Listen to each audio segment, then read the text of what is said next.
All right, well, welcome back to the shop or the mess, whatever you want to call it today.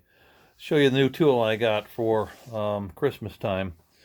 It is a Makita track saw and model number SP6000J is the model. And it's an electric track saw with a 55-inch rail. All right, from that point all the way down to the end there, 55 inches. So it's wide enough to cut a piece of 2 by or plywood in half, 4x8 sheet in half. You can get another one of these, or I think it's a 118-inch one. If you get the second 55, there's a connector rails that you put in to make it 110 inches long. This thing is a variable speed electric. It's not battery. Plunge cut track saw, and it'll tilt, it'll plunge. This thing's really nice. Comes with a nice box to store it in. It's stackable. So let me go through some of this stuff with you. Take this piece off. We'll talk about this piece here in a minute. This was not part of it from Makita. So basically, this track saw, make sure we're getting a good picture of it, is, I don't know, it was around 400 bucks. And the way you can buy it off of Amazon, I think you can buy just the saw, or just the saw and track, or just the saw and clamps. And I got the saw and the clamps the first purchase, right? And then I bought the rail later, or additionally. So here's the clamps. They fit in the bottom. There's a channel in the bottom there. They fit in. Never even see them. Clamp them to your work, and that'll keep the guide from moving. What's nice about this thing is you really don't need clamps if you're not going crazy with it, because it's got a material on the bottom of this track that is super grippy. I mean, I'm trying to push it on this piece of hardboard, I guess, and it doesn't want to move. It's got this real grippy stuff. Anyway, so that's the basics of it. Again, it's electric, variable speed, plunge cut. It's got the lock up here. See that? No, I'm sorry. Here, see that piece that's moving? That unlocks it, and then it's able to plunge down. But you got to press that thumb release right there for it to plunge. Okay? Otherwise, it won't plunge. So it just sits on the track in a groove, right? And then it does have adjustments, so you can snug it up on that track where there's no play, but it still rides smoothly. Nice feature. So like I said, I put it on here, right? And again, it's hard to move on the wood. It does not want to slide around on that. But again, clamps are nice. That way you'd know it's not moving once you get it set up. So to tighten it up on the tracks, you just turn these knobs, and it's got like a cam system and a wheel that pushes up against this part of the track, and that tightens it up. It's got this little latch here, just like I'll try and zoom in on this aspect of it.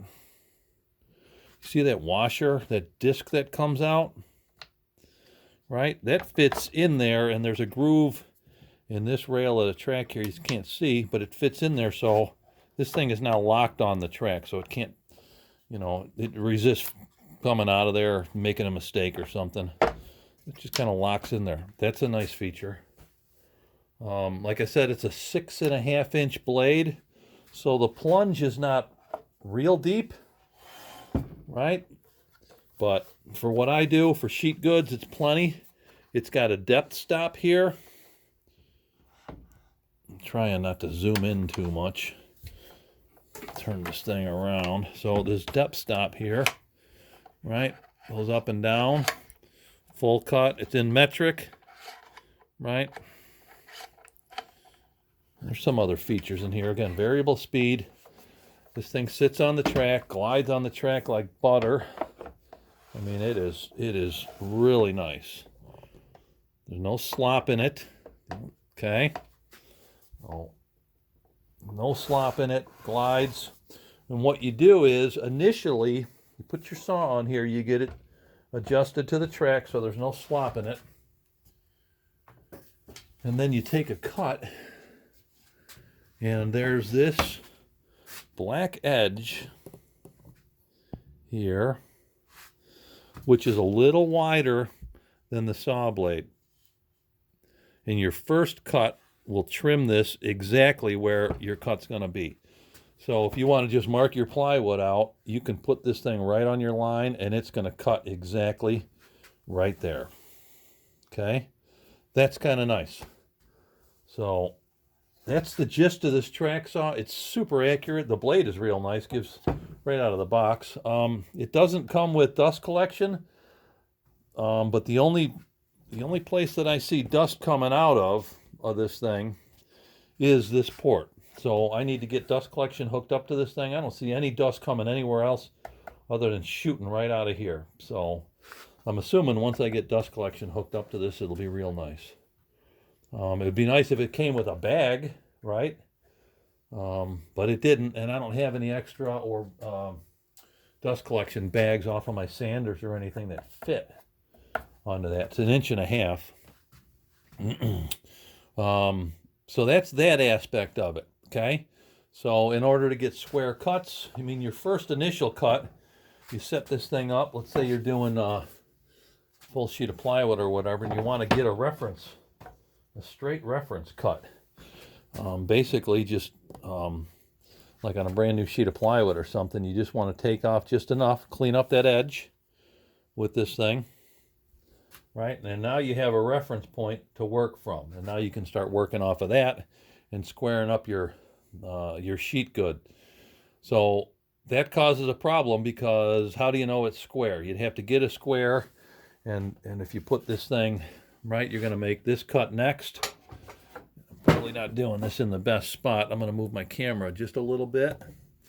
But if you want to do that second cut, right, you have to square it up to this edge. And let me do it this way, because this is how you'd be doing it. You'd be sitting like this. Well, how do you do that? How do you make sure that this thing is square along that edge? You know, your first cut is straight, but you need to get a 90 now. So, Makita, Festool, and a couple other companies are making these T-Track squares. Check this thing out. It's just a chunk of anodized aluminum, CNC'd, perfectly squared up, and it's built for this track. And basically it rides underneath. It'll go in this nib here, or whatever, this slot. It fits in your T-Track underneath, just like where your clamps would go. Okay, I don't know if you can see that.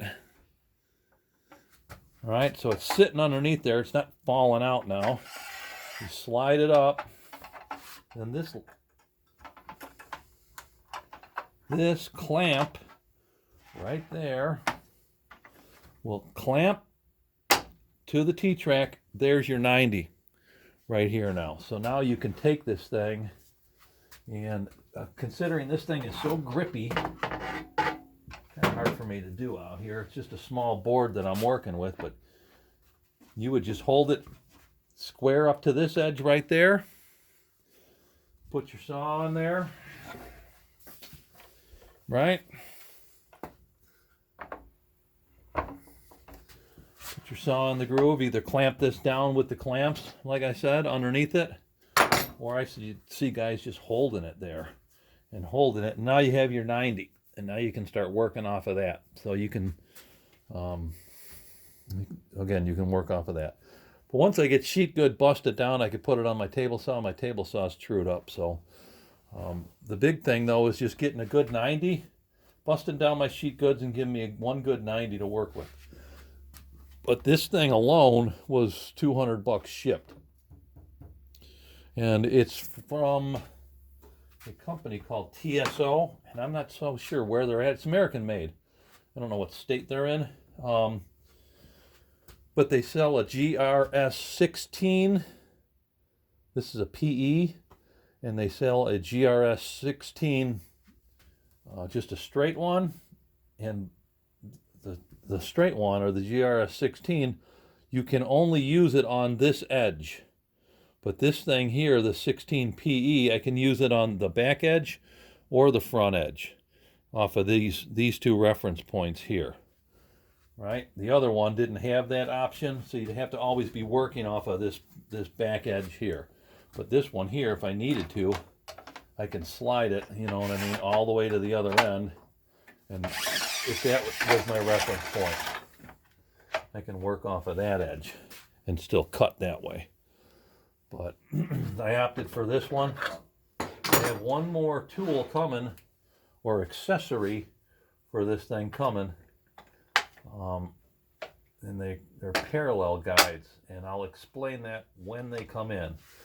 But this thing is really sweet. I mean, the cut's nice. It's perfect. It's this blade is so nice. I don't think I'd have a problem with making it a jointed edge off of this blade for now.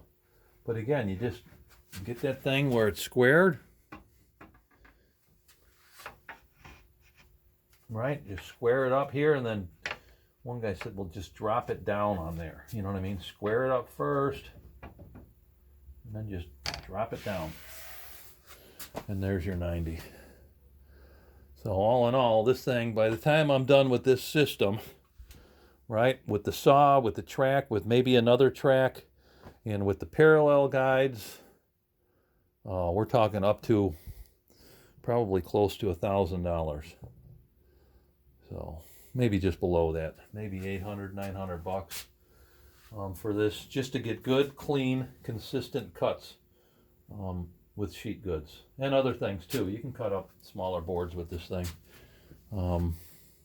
But anyway, that's where I'm at with this. Hope you enjoyed the video. If you got any questions, post them down below. I'd be glad to answer anything you got if you're thinking about buying one of these. The only thing I'm noticing, I cut some 4-quarter red oak with it. I'm making a sign for a guy, and it was a little, I just sensed that it was a little weak for that, right? So something to think about, you know, but it cut it. I mean, it cut it really nice. But it was struggling just a little bit. I had to go really kind of slow. But hope you enjoyed the video. We'll talk to you soon on this. I'll show you the parallel guides that are ordered. They're in the process of getting shipped out. And they come from that company, TSO. The parallel guides, they come from that same company, and they're not cheap. Right? So that's my system, and hope you liked it. Talk to you later.